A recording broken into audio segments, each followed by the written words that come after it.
Hey, what's happening, everyone? Coming up next on Second Chance Podcast. This is one of my favorites. All of them are favorite. Um, but this one stands out because it's a new message, and we're speaking to dads, fathers, and sons. It's with uh, Darnell Fontenot, and Darnell's out of Houston, Texas. He is a firefighter, 20-year veteran of the fire service, and he is the owner of a program called the Squire Project, or the Squire program. It is it's one of Major Julian's ideas that he rolled out after Fit Body, his project, and it focuses on father and son relationships and building strong young men. And as a coach and as a father of two kids, two teenagers, one almost teenager, one teenager, um, it's really important for me to help amplify these messages of just positivity where folks that are struggling can go and get help, get mentored. Where a dad is struggling, I coach, and when I'm coaching kids athletics or working with kids, it is very, very apparent that I'm also coaching the parents as well. So look, raising kids is tough. They don't come with a manual, and you've got to figure it out. And you want to make sure that your influences are positive.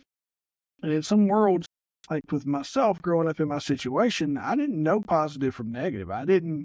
You're only going to raise and you're only going to influence to how you've been raised and influenced. So programs like what Darnell the Squire program, what they're designed to do is just to help dads in this case become better and find those outside resources and find those networks of things that they can do just to help raise and build strong young men. So I'm excited for it. Let me know what you think. This is one of those must shares. I know people. Darnell's next event is going to be October the 12th. SquireProject.com. Your dad who wants to create a better relationship with his son, that's where you can head and get signed up for his program. We talk about it during our podcast episode, but I wanted to make sure everyone here knows I go to squareprogram.com, scroll down, look for Houston, Texas, and October 12th will be his event for you and your son. If you know of, I'm a product of a single mom. If you know of single moms that are trying to find that fatherly and that male mentoring for their kids, connect them with the Squire program.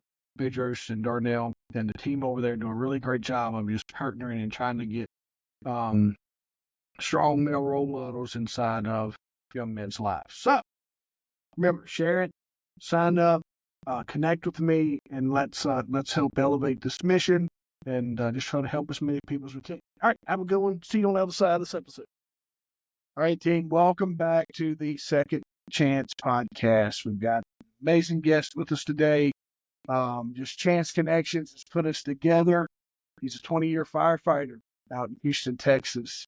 Dad, owner of the Squire Project, which we're going to hear all about. Going to learn about his passions for helping people through through public safety, and then this bigger mission that he has when it comes to just helping men become better dads and young men become just better stewards of life. And I'm excited to introduce Darnell Fontenot to the Second Chance Podcast. Welcome, man. How are you? Doing well, doing well. Thank you, Jeff. Thank you for that introduction. Wow.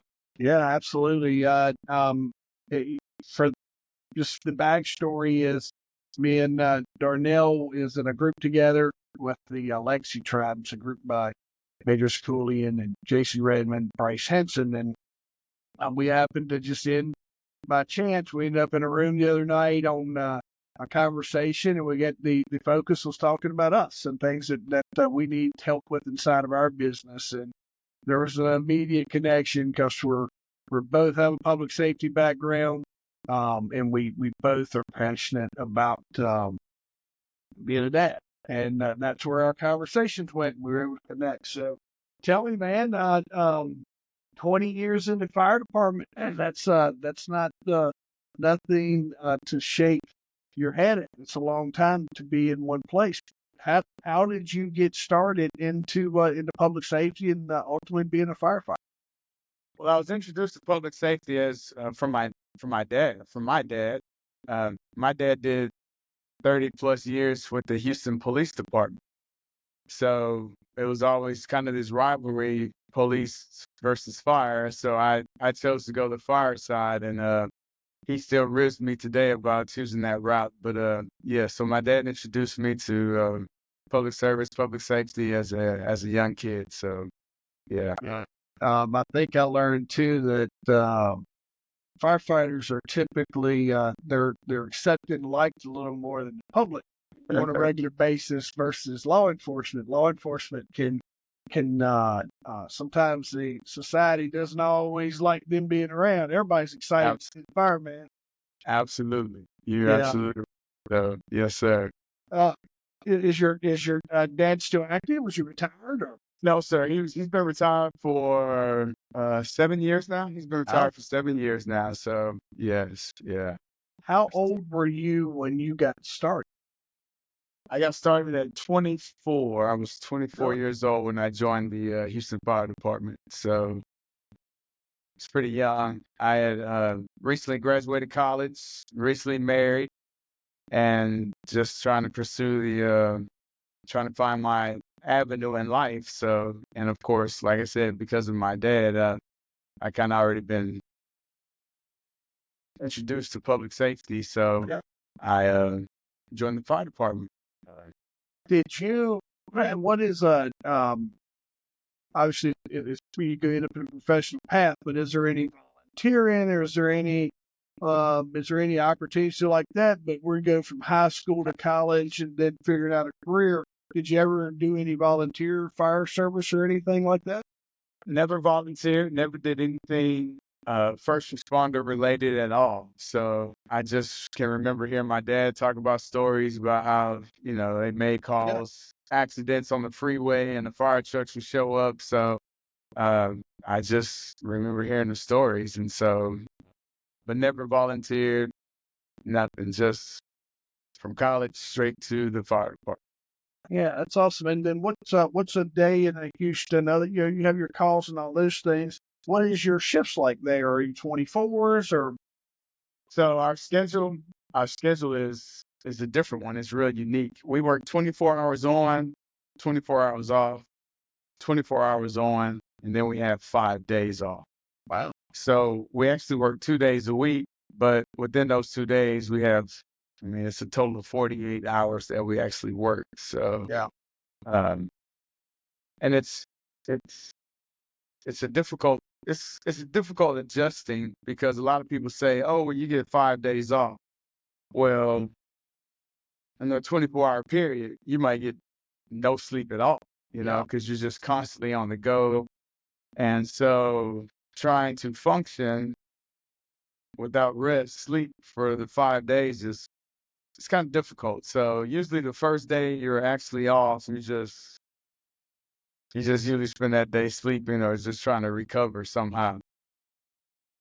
There's been a big push, and that's one of the things you and I was talking about. Just in there's a lot of information and content just on mental health and with our first responders and public safety in general, whether it be law enforcement, EMTs, all firefighters. So there's a big initiative and just a big coming together of veteran firefighters. I introduced you to Kenny Mitchell I sent you over his stuff there. And is there any, Kenny Mitchell runs Operation Yellowtail, based out of Virginia. Firefighters mental health awareness. He's a speaker, an amazing story.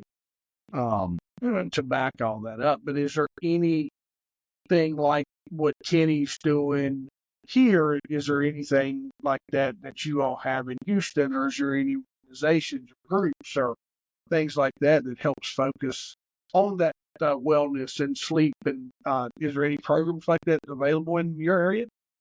Jeff, no, I don't know of any programs here in our area, and which is what led me to the Squire program, but we'll jump in that later. But there has been a big push with our administration on health and fitness. So here recently, the Houston Fire Department has started like a health initiative. We have to do like a treadmill deal. Where we get all our vital signs reassessed once a year, and so they're really pushing towards us being in better health. Um, it's a big push towards that, but it's not really the missing link. I think that we kind of did discuss was the mental health aspect of it. You can be in great physical health, but mentally you're still battling issues. I've known several firefighters personally that have committed suicide. The divorce rate. I mean, the many different vices that are out there if you're not healthy mentally that we tend to see ourselves get involved in. So, although the Houston Fire Department, although they're doing a great job initially, I think there's still more work that needs to be done to really help us as firefighters. I don't think we ever really get to the end of that either, Just I think it's something that we'll consistently try to get better and evolve. It's changed so much. I'm trying to. We're not too far apart service wise, right? I started volunteering like in '89, and then worked my way through, and I was done probably by 2000. And I didn't run a lot in the later part for the last 4 years, but I still trained a lot with some of my friends and just guys that I had trained with. And I've watched it, but I was also going back to like '89. I was a knucklehead kid. I didn't understand, and I didn't have clarity of those repercussions of the violence and some of the other, or just the stuff that you would see and processing it over time. I think I was telling my wife or someone at that age, you brush through all of these moments and you go from call to call or moment to moment. And then as I've gotten older and more time in reflection, I start putting emotion back in because you're kind of emotionless going through that, and you compartmentalize and you do all those things. And now when I go to tell a story, or someone will ask me about, hey, tell me, what was this like? And I'm like, and I'll start telling the story, but then I'll put emotion in from all parties that was affected, that including man, it's powerful. All the crap that you deal with, and people will say, "Well, Darnell, you know what you're getting into. You signed up for this. It's accept the risk." I'm not going to discount that. I think there's some we're there, but I don't think that folks, when they push that back into your lap, realize what a day, what a week, what a month in your actual feelings look like, right? Right. You just went through worse. Right. You're absolutely right. I mean, we all know that firefighting, EMT, police, we all know that it's bad, but you really don't know how bad it really is until you're actually, in it and get involved in it. I mean, like you say, you see people at their worst, and it's like you're there to help people in their worst situations. So, have you, where you're, and this is kind of explain, do you service the area that you live in? I don't. No, Yeah. sir. And it's funny because probably all the firefighters, maybe 25% actually live within the Houston city limits. Yeah. So it's a very few firefighters that actually live within the city limits that actually service the area. There's there's a lot of positives coming from the other side to where I serve my community. There's a lot of positives from your side to where you're walled off from. You get to go in, service the community, and you go back, and then you tell me. In my world, is not only would I go and work that emergency call, whether it be public safety or law enforcement, not only would we go do that, we would go to church with their friend, whatever on Sunday, and then all of our kids would go to school together. So you were surrounded by the event. Right. And you were deeply connected. Like, not only did you work that accident where that your friend, I didn't have kids when I was on the job, but I had friends that would work an incident. Were saying one of their kids' classmates' dad got injured, killed, whatever, and then they had to go home with the kid, and just a lot of connections. Yes. So there, I've always said there's some pros and cons, of Right. being a community caretaker inside of your own and versus not, and the respects and all the things that go with that. But there's also some huge negatives. That was my experience, was the opposite of what you. No, you're absolutely right. And like you said, not living in the area, you can kind of have a wall and you can kind of disconnect from the area or from the community. And that has its pros, like you're saying. It also has its cons. Some of the pros, if you service the community where you live, then you put your best foot forward because that is your community. Whereas some of the cons might be, like you're saying, if you have a friend, relative, family member that gets injured in some type of traumatic event, then it can actually, become a stressor to you. And it can be kind of difficult to move on from that particular event. So, Do you have friends and a good network outside the fire department? I do. Yes, sir. Yes, sir. I do. I think it's easier to find that when you don't service and work in the same community as well. Yes. You're able to leave one identity here and then you come over to another. I think that's a good, positive thing. And I told another firefighter podcast guest, he and I was talking about it. It was like, just that ability to have together when we're all around each other, we're influenced by all of our bad behaviors, and our normal is what we consider very, very normal. Someone from the outside would say, "Y'all crazy, you need to stop," right? Or y'all should know, you probably all sit down and talk with someone, right? Just having that outside voice and just other friends that come in and that you can talk to that don't enable the conversation, that they listen to. Right. Yes, sir. That's good. That's good on you for having that. So, 20-year veteran, and somewhere along the lines, we've got some kids here. So, but the kids come on after you're in the fire service, and Yes, sir. Family started after I've been in the fire service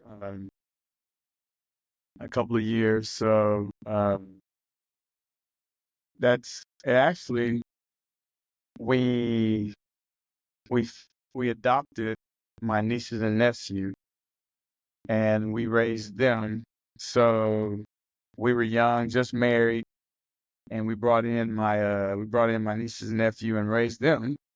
And so I'm 4 or 5 years into the fire department, and I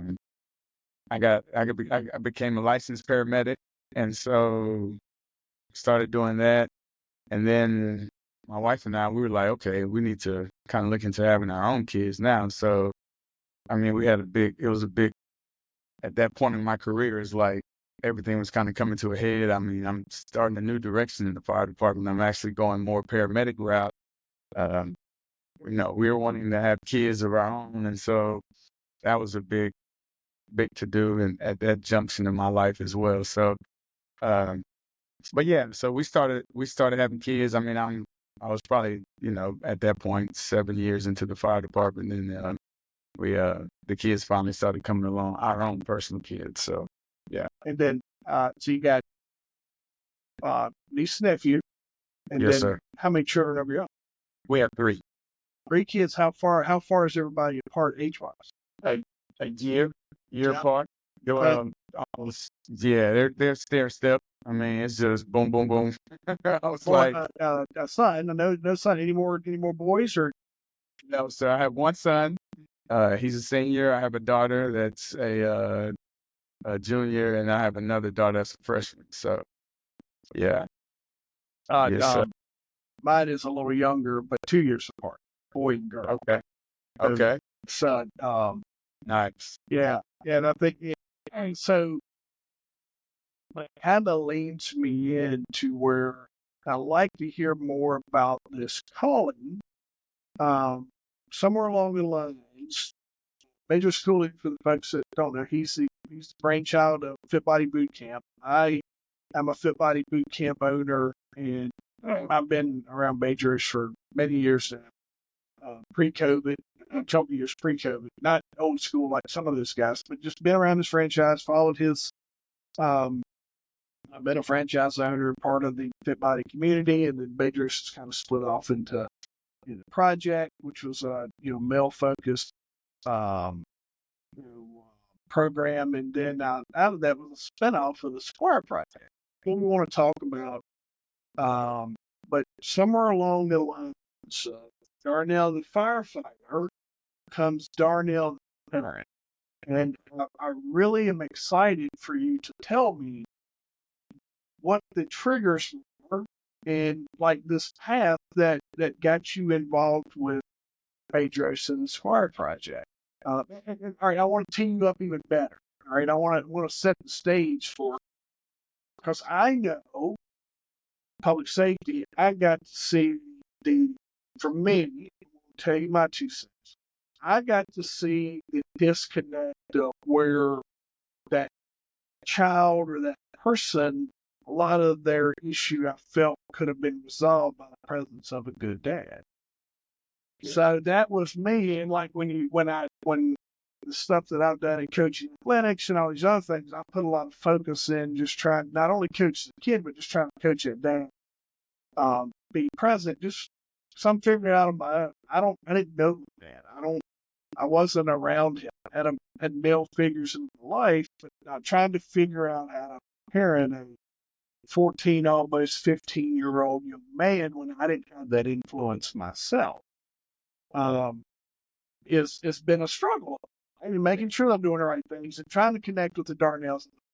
So that's me teeing you up even a little bit more of like I got my own, but this is the part where I'm excited for the world to hear because of the mission that you've took on.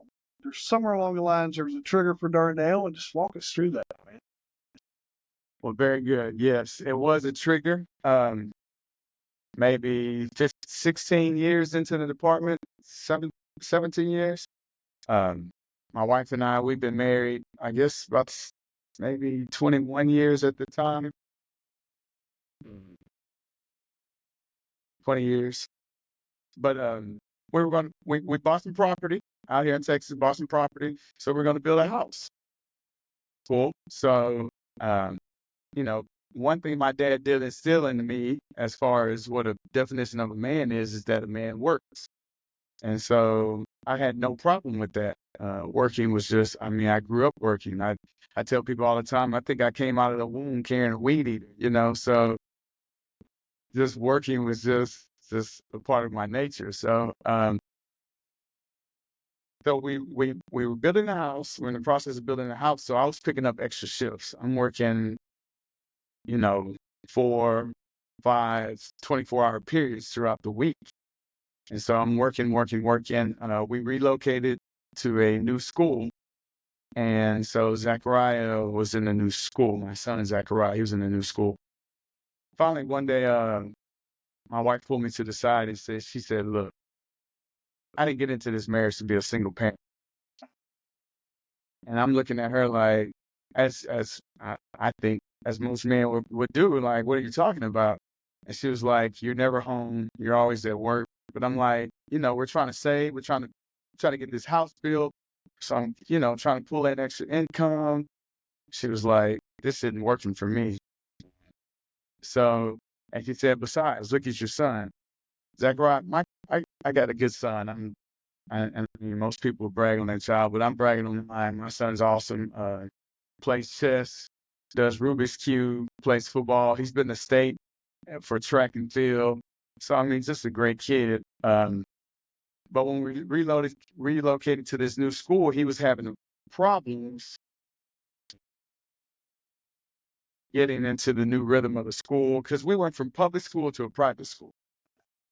So my son was still carrying this attitude like, I'm Mr. Bad, look at me. And I'm like, and I told him, I said, son, we're at a different school where like all these kids in this private school, they're already going to private universities. Like all of their parents come from private universities. So their mindset is already, education, we're going this way.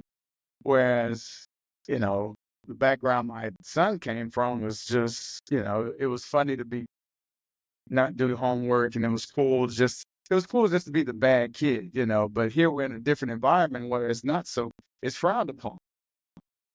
And so Zachariah had a real hard time with that. I mean, pushing, bullying, trying to bully kids, trying to be Mr. Tough Guy. And so my wife said, you have to do something. And I'm like, well, what do you want me to do? Like, I was really stressed. I'm like, I'm working 80 hours a week. I mean, what else? And so she said, I don't know what you got to do, but you need to do something. So Jeff, it was in that moment, I think that's when my awakening moment came. I was at a crossroads. What do I do? Marriage was on the rocks. Kids were kind of on the rocks. So I was like, okay. So somehow I heard Bedros um, on the podcast, and I was like, wow, who is this guy? And so I was listening to him, and then he started talking about the Squire program. I heard him mention the Squire program. I was like, this is perfect. This is what my son and I need. So I called the people, signed up for the Squire program, and I mean, the rest is history after that. So my son and I, we attended the Squire program. It was 2 years ago. We attended the Squire program, and we attended the Squire program out in California, where Bedros is located. And so it was just a phenomenal event, life-changing event for both of us. So I was really glad that we decided to go that route. Give everyone all right, so a couple questions. The home marriage and is a lot of your demise and a lot of your struggles, is that becoming, is that, could you say that that's mainly because you weren't in the house, like you were working? Oh, absolutely. Yeah. Absolutely. 100%. I would say it's just because of me not being home. And my wife, she says that whenever you're home, the kids are just different. Yeah. And I'm like, what do you mean? She said, because when I'm home, I see the kids one way, but when I'm not home, she's able to see the kids in both aspects. Yeah. And I wasn't able to see that. So she was like, the kids is active. Did you, at this point in time, are you looking are you looking at work to avoid being a parent, or are you just trying to, or is our whole goal just to stack as much money and get our bills where we can manage it? It was a little bit of both. Yeah. It was a little bit of both.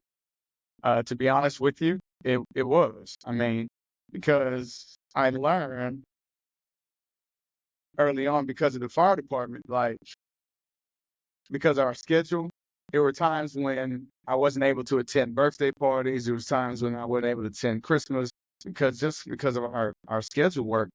And in the back of my mind, I was like, you know what? If I just go to work, then I don't have to be bothered with sitting around in a room full of kids at a birthday party, just Wait, yeah. right. So then we're laughing, but I began to go to work on Yeah. those particular days. I'm just like, I'm gonna be full with house full of kids. I'll just go to work. And so work became my crutch to avoid, like you're saying, to avoid parenting. And um and so I train people to I have to go to work, and people, they very few people would question, your absence at a party. You just say your husband's at work or daddy's at work, and everybody's like, okay, cool. But really, I was just doing it to avoid, you know, the I'm whole laughing with you ask. because I've been there. I didn't do it Yeah, as much with kids, but I did it to avoid my family. yeah, right. No, Kids didn't come. My kids weren't in the picture, and then yeah, yeah, until I'd really changed my paths, and as that came along, life was, I wasn't in public school. I was out of public safety. My kids came mhm, along. Still training a little bit, but not mhm, as active. yeah, Um, but yeah, now I know exactly. yes. So, We carry a pager. We would carry a pager. We'd have somebody page us to get out of events. Like, hey, give me 35 minutes. Give me 30. We'll be go. All right, I'm getting ready to walk in. Page me in 35 minutes. Right? If I'm having a bad time, I'm gonna walk out and call you. But if I don't call you, Yeah, you'll know that everything's okay. But right, just give me an right. hour. Yes, sir. Yes, sir. No, you're right. You're right. And so, I tried to hide it under the umbrella where I'm working, trying to save money so that we can build this fancy dream house that we've always wanted. Um, so I was in a very unhealthy place. I was in a very unhealthy place. I was in an unhealthy place mentally, physically, spiritually. Started gaining weight, and that's when I was like, and like I said, that's when my wife was like, I can't keep going like this. So, What? Listen, it takes a certain level of bravery to jump out, connect with a person through a podcast. What brought you? Like, what was that?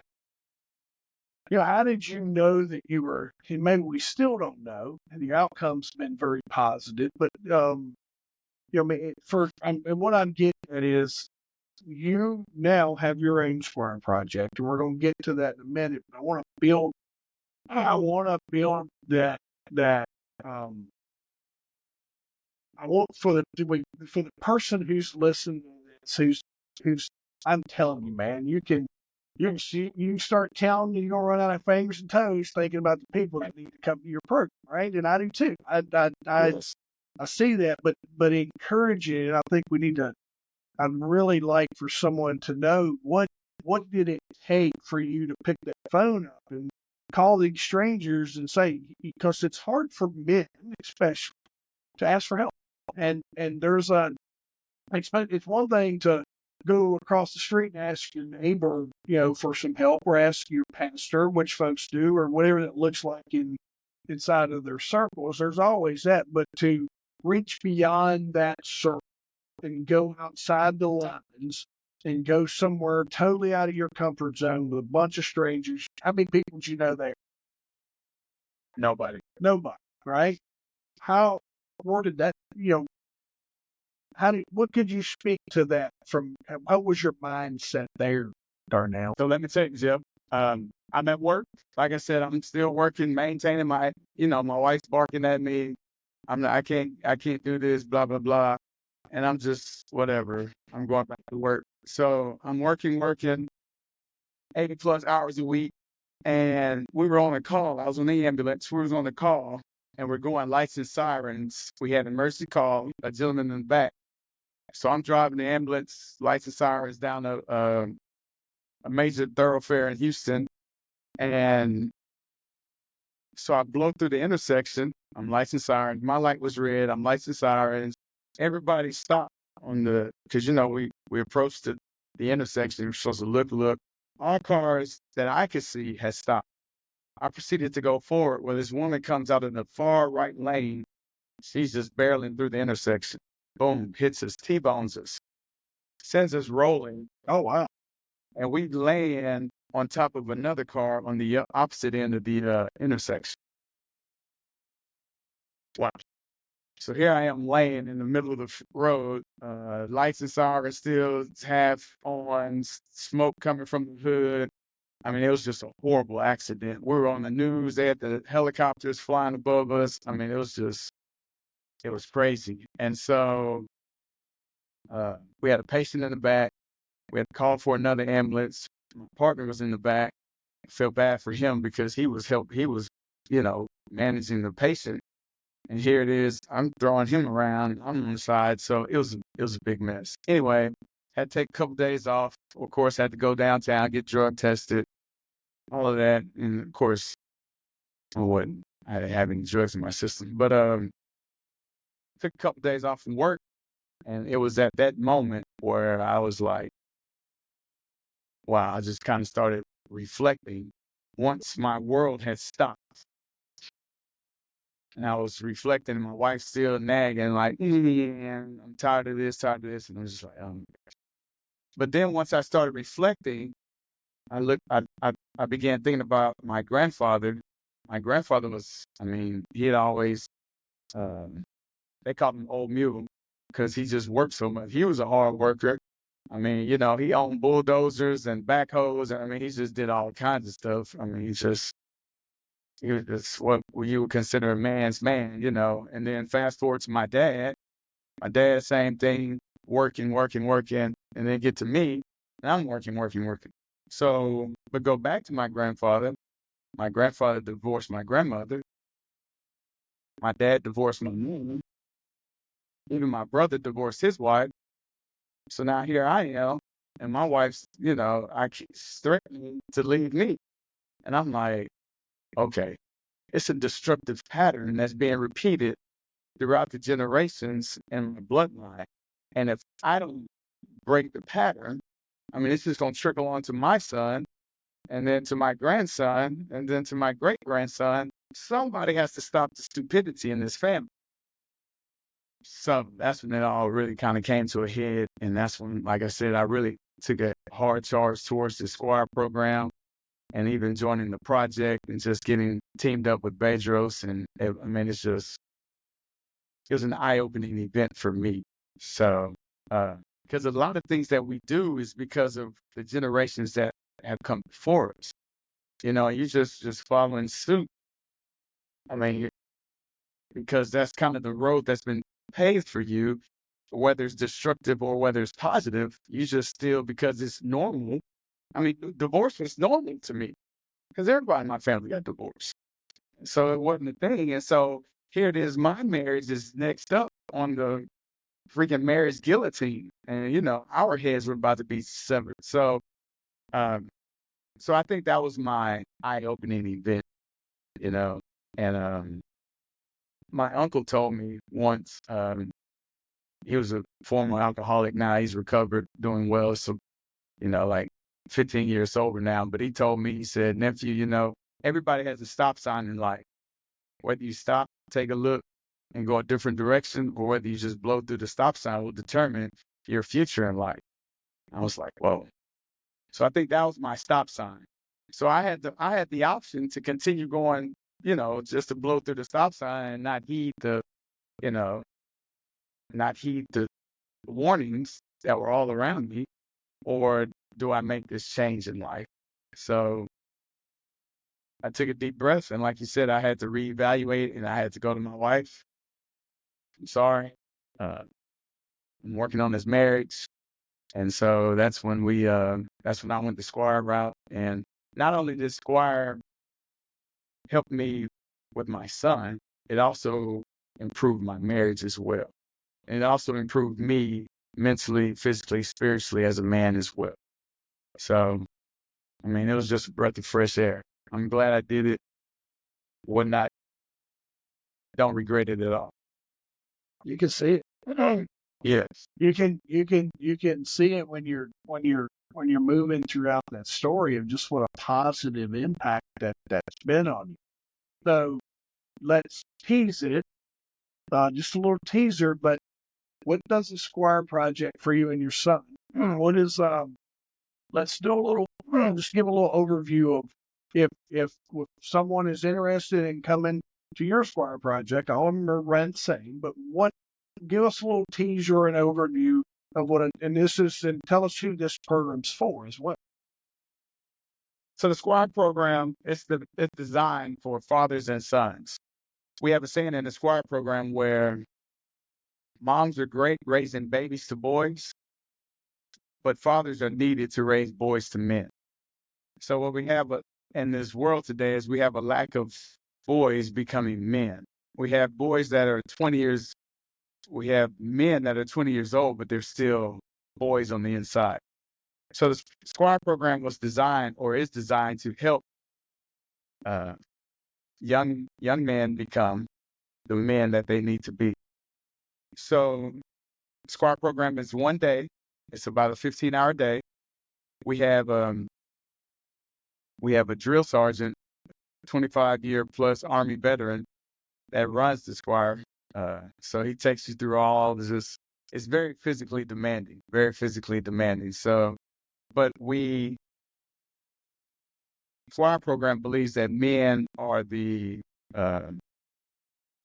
pack mules of society. We were born to bear the burdens of work, bear the burdens of our family, bear the burdens of our marriage, bear the burdens of our children. We were born to bear those burdens. We have one evolution where we carry buckets of sand, and you carry one bucket and you walk so far. Well, when you get to the other side, you pick up another bucket and you come back.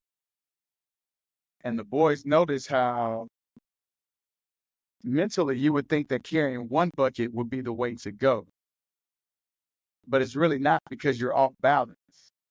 It's not until you pick up another bucket where you're able to stand up tall and you're able to walk straight. And it's really not that it's easier, but your balance is maintained better and you're able to complete the course at a faster rate.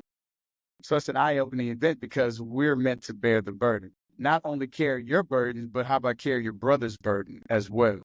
And so by walking through that evolution, that's one of the teaching points that we kind of try and drive home is that as being a father, not only do you need to carry the burden of yourself, but you also have to carry the burden of your family. And that's something that early on, like I said, that I was avoiding by going to work. I was avoiding carrying that family burden when my family needed me. So the Squire program, like I said, we have different evolutions like that, physically demanding evolution, but with each evolution comes a teaching point, a training point. So 15-hour day ran by our drill sergeant, former drill sergeant, and it's really awesome because yes, it's physically demanding and there's all type of running and rucking and crawling and ice baths. Ice baths are the biggest thing.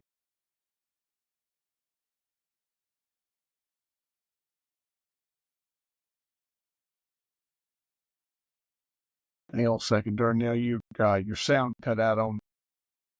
Check your sound. There you go. I think you're back now. I lost your Okay. sound. Yeah, now you're good. Um, you were mentioning there's a physical component, but there's also a classroom component, right? Yes, sir. So we have breakout sessions. We have breakout sessions throughout the day. We have breakout sessions for the dads, and we have one for the sons. And that's when we can really sit. And this is what, if you check us out on YouTube or uh, Instagram, whatever our social media platform, this is the stuff that you won't see. Because we have breakout sessions and we sit down and we talk to the fathers and we also talk to the sons about real life. We talk to the fathers about, we call it a father wound. Somewhere, somehow, father could have wounded us. And if we don't take care of that wound, then we just transmit the negativity to our sons. We hit our 4 F's. We call them the F bombs: faith, family, finance, and fitness. And if any one of your F's are out of whack, then that creates frustration. And from the frustration, then that's when men go into our vices. And our vices could be anything. It could be porn, alcohol, weed, drugs, whatever it can be. I mean, even suicide. I know several firefighters personally that have committed suicide. But if you look back somewhere, their F's were out of alignment. So if you can keep all your four F's in proper alignment, your faith, your family, your fitness, your finance, keep them all in proper alignment, then that leads to a life of fulfillment versus a life of frustration. So those are our F-bombs that we talk about. We also mentioned, I bring up the destructive patterns that are passed along through the bloodline. And I talk about my grandfather and how he divorced. And his divorce caused not necessarily caused my father to divorce, but because he saw divorce, it was easier for him to just follow suit to what happened the previous generation. So if we can start creating healthy habits in our bloodline, then our sons will have that foot forward to be more productive and more sound citizens here in the United States. So After the Squire project, I'm going to meet your wife, I have no doubt, at some point in time. And she's going to tell me about a version of you prior to the Squire project. What's she going to tell me now? oh, she's gonna tell you that I'm great, you know. She's, she's gonna tell you She's that I going can to tell walk me and how walk. awesome I am. She's going to tell you how good I look. The sexiest man alive right there. That's what she's gonna tell you. Got no choice. Playing here. Oh, God, I sent you. I didn't like it. Yeah. She's going to hear that. She's going to hear that and get both of us. That's what's going to happen. I can tell you that. No, Chef, but I think she will tell you that I've changed. I've matured. Yeah. I've matured. And so instead of running from the whole marriage and parenting, which I've learned, I hit it head on. I mean, we have family meetings here at the house. We try to have them once a week, depending on my schedule, but we at least have them once a week where we sit down. Okay, kids, what are your wins? Talk to my wife. What are your wins? Where do we need to improve as a family? What are our shortcomings this week? How can I help you? And we have our kids ask one another, how can I help you achieve the goals that you want to achieve? What are your goals? So prior to that, that wasn't, I wasn't family focused. Um, Also, my wife and I, we have date night once a week. Before, before that, it was like, yeah, I'm not taking you out, blah blah. But I was always thinking, why are we spending money going out to eat? Why would I want to waste money taking you to the movies? But now it's important. So I date my wife. I date my wife more now than before when we were dating. So just putting everything back into perspective. And I think that's what she would tell you. She would just say that he's more family focused and more marriage focused versus having my work, which is important, but it's not. It doesn't take precedence over anything else. There is there's somebody that's going to hear this, Darnell, and they're going to be on that mic. They're going to be having that moment, and we all need that nudge sometimes. I've always struggled. I'm a couch flip. I kick the door in.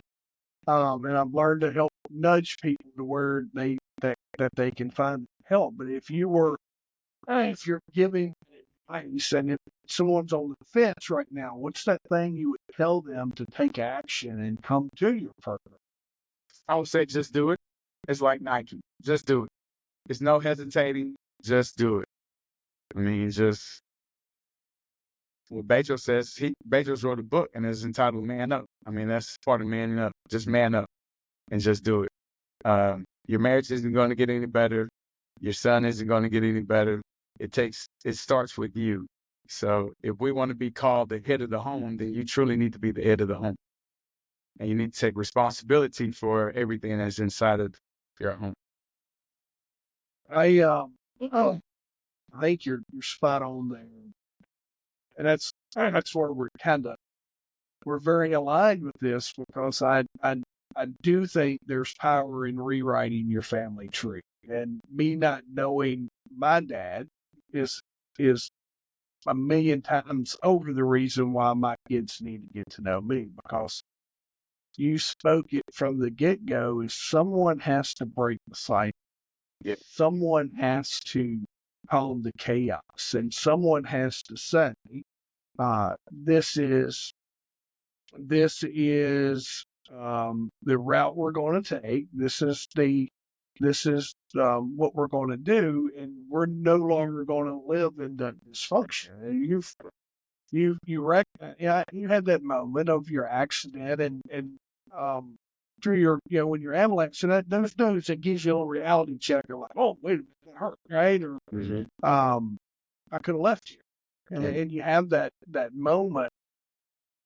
And I hope, for me, Darnell, I hope that the folks that hear this, that are dads, listen, I have dad buddies that growing up, they'd go to the bar, or they would kill 2 hours at the bar just so that was 2 hours less they had to interact with their daughter, or with their son, because they don't know how to have those conversations, because their dad may have been mean to them or violent to them, and acted out in ways, and they're trying to protect their kids from that, but they're not dealing with themselves. And whatever went on with them is getting right with that, and then just kind of that vulnerable side that you can do with kids to not only be present, but also let them know that all the wrongs that were in lives up until this moment stop this day. And I've kind of had some similar conversations with my kids, just saying we will, especially as they've gotten older. It's like, this is why there's a wall. This is why this boundary exists. This is why we do it like this. And it's not to protect you from the world. It's to push and put that line between everything that I dealt with growing up, so you all don't have to. Right. Right. We talk. Everybody's like, I want to give my kids a better life. Financial. I never went to bed home. I never. Right. I never experienced, like, there was points in times when I was a kid where we probably couldn't, we didn't have the money to pay the wood bill, right? So we slept under more blankets. I always ate, right? Right. I had friends that did. So when you talk about giving your kids something better, that's, I think, being a dad present in the house is absolutely the best gift. It's the most important thing. And our son, especially in our sons, Jeff, I've ever since taking on the Squire, I've done so much research into the father-son dynamics, father-son relationship. If you look at prisoners, it's like 90% of prisoners are fatherless. Yep. So how about, instead of trying to do all this, whatever society wants to do with laws and rules and, legalize weed, don't legalize, just put dad back in the house. School shooters, this is tough, sticky subject, but no dad. The guys that are doing these school shootings, no dad. Even if dad is in the home, he's not.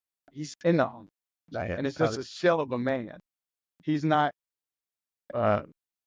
bringing life to his son. He's not, being with his son. He's just there he's the Bart, or not Bart. He's the Simpson, the Homer Simpson. Yeah. Homer Simpson. Just the Homer Simpson, the Al Bundy, just sitting on the couch, not doing anything. And so these boys are growing up without a father figure.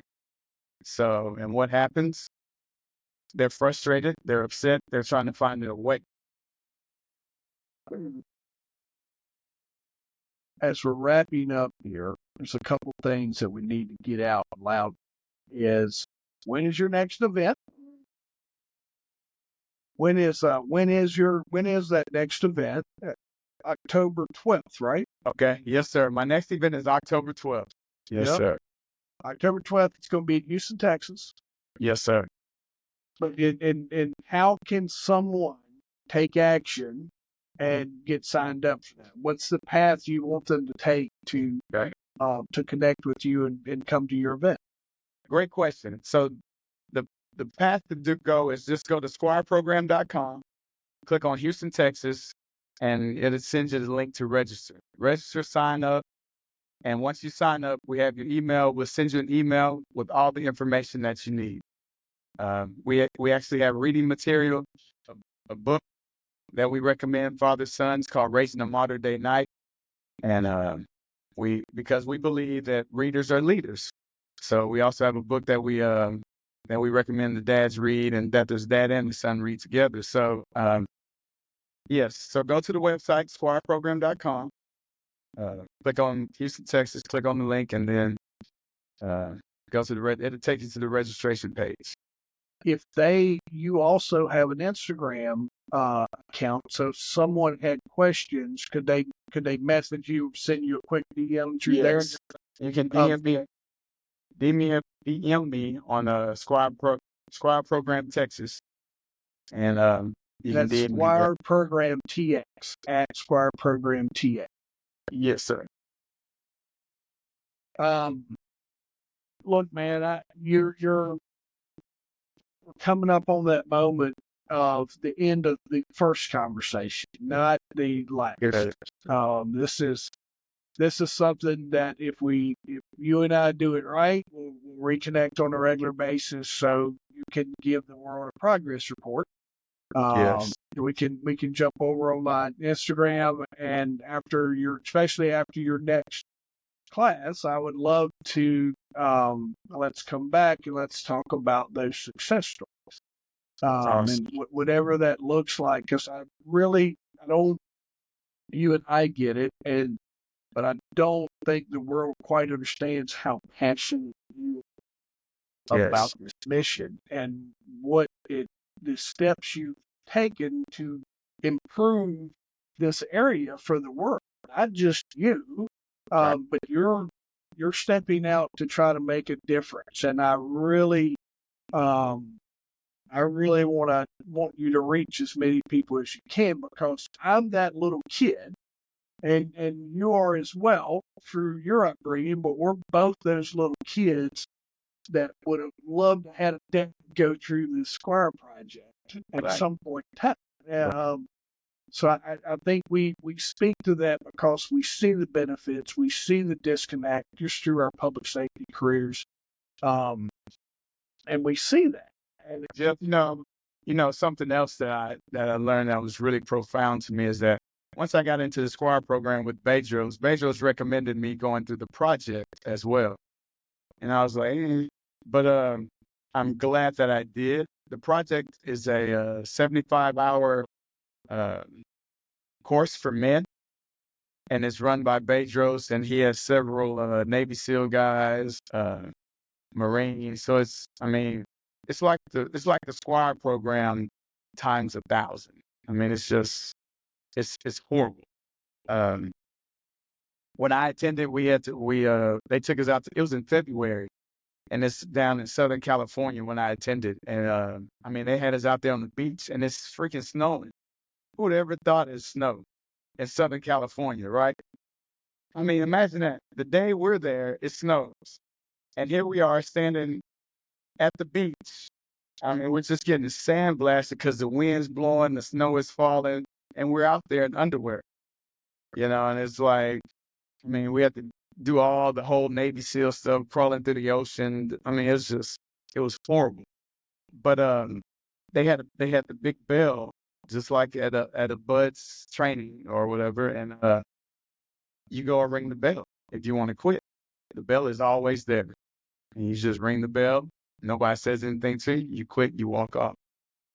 Our class started with, Bejo said, class 16 started with 51 people.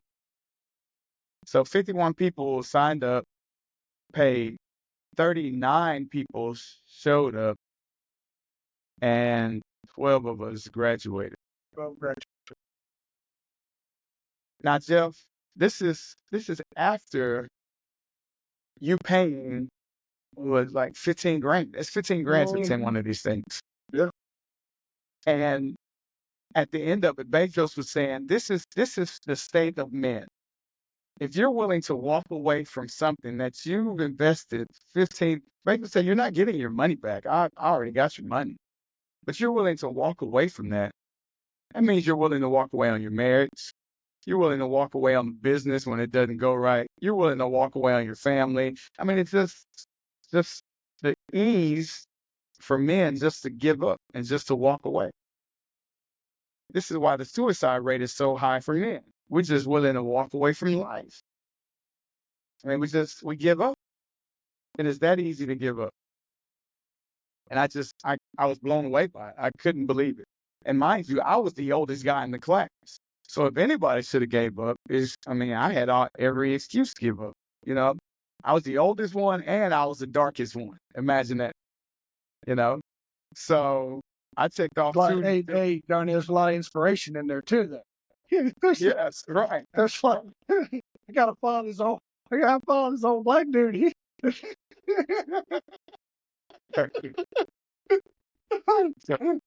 You know, hey, I grew up Right. rural, man. Somebody's got to get me out of this mess.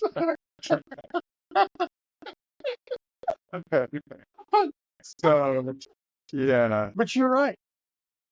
So I want to You're say, fine. I want to say I'm becoming the 2.0 version of myself. This is the latest update of Darnell Fontenot right here. So You are, if you're around that network, and then Matt Wilberson was in, you're hearing a lot of names that have come and gone through the Fit Body franchise. Matt's the first person I heard say this, and you're exemplifying that. And I had the same kind of path and journey in public safety. You're call oriented, you're this, your task, you're doing mission completed, and all these things. And then when you find your way over into the actual fitness, you're helping boot camp, Squire project, whatever, is you become this beacon of hope. And that's where you are. And ultimately, what you're peddling, everyone who should connect with you is hope. And what we find as coaches and mentors of people, you become a hope dealer. And there's no better feeling than when you can give someone hope that through your story, through your commitment, through your, what could be a ministry, depending on how you want to word this, but through your efforts, you have brought hope back into people's lives. So remember that. yes, sir. It's priceless by the end of the day from our Squire program to see the fathers and the sons hug. To hear a father say, I had hugged my son. This is the first time all year I've hugged my son. I mean, it's just like that moment right there is worth everything, Yeah. So I agree with you. I mean, a hope dealer. Yes. Man, I'll tell you, we're gonna wrap up. Everyone knows how to get in touch with you, but we're gonna recap that. Head over to squireproject.com. Scroll down, find Houston, Texas, October 12th. We got 6 seats left, 5 seats. Not a lot of room. So we Filling want up to make, fast. filling up fast. So we want to make sure that everyone gets in it. And so make sure you take action, folks. If you missed this one, there'll be more coming, but I can tell you that through just this fired up conversation we're having right now, that you definitely don't want to miss this one in October. Listen, I'll tell you this, Jeff, too.